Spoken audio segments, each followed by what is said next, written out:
ایک دفعہ کا ذکر ہے کہ کسی جنگل میں ایک شیر نے اپنی بادشاہت قائم کر رکھی تھی۔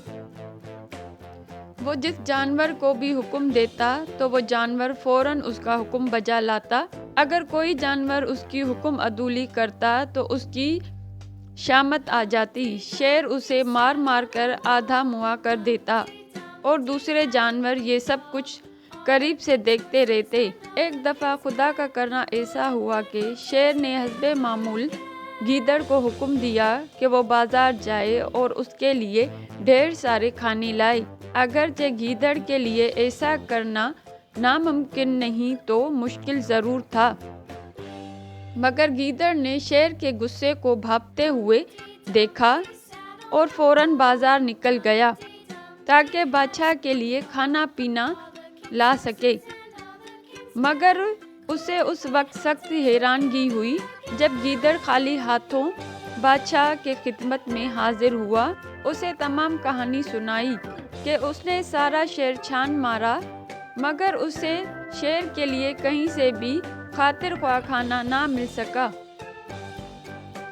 بس پھر کیا تھا، شیر پیچھے پیچھے اور گیدڑ آگے آگے۔ اگرچہ گیدڑ شیر کے شکنجے میں تو نہ آ سکا، تاہم وہ اتنی دور نکل گیا کہ شیر کی پہنچ سے بہت آگے چلا گیا۔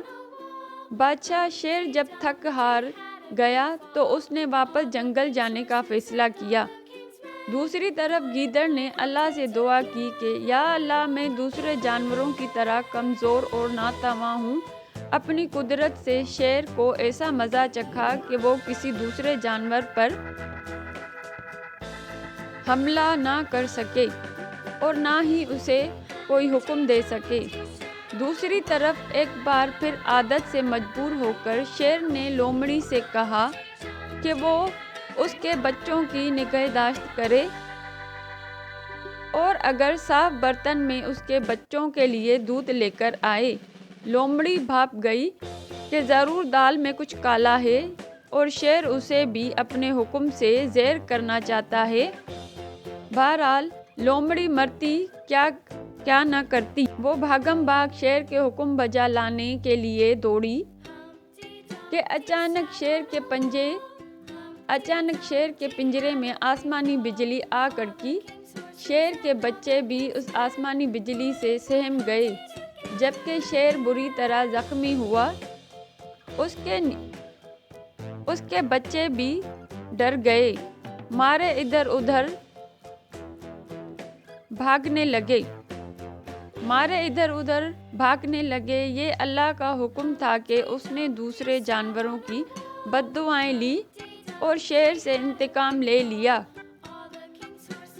کیونکہ شیر اپنے آپ کو مختار کل سمجھنے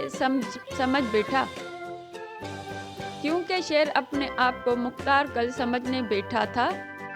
وہ سمجھا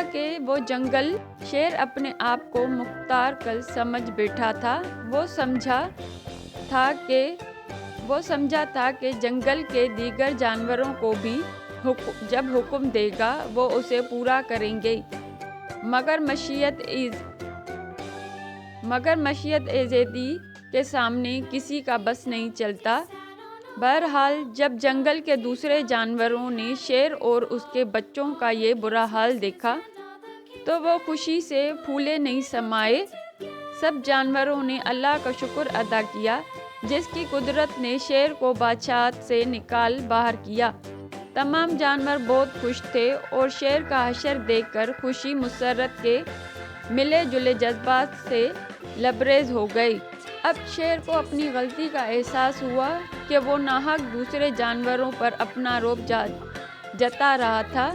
شیر اور اس کے بچوں نے گرجدار آواز میں اللہ کا شکر ادا کیا اور اس سے اپنے کئی کی معافی مانگی۔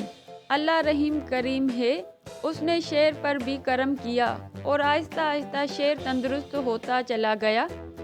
اب شیر کو اپنی غلطی کا احساس ہو چکا تھا۔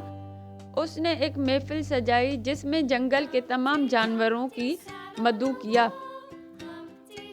شیر نے ان سب سے معافی مانگی اور ان سے وعدہ کیا کہ آئندہ وہ کسی جانور پر ظلم نہیں ڈھائے گا۔ اس کے ساتھ ہی عقل برخاست ہوئی اور تمام جانور اپنے اپنے ٹھکانوں پر جا کر سو گئے۔ پیارے بچوں، اس کہانی سے ہمیں یہ سبق ملتا ہے کہ غرور کا سر نیچا ہوتا ہے، اس لیے ہر وقت اللہ سے ڈرتے رہنا چاہیے۔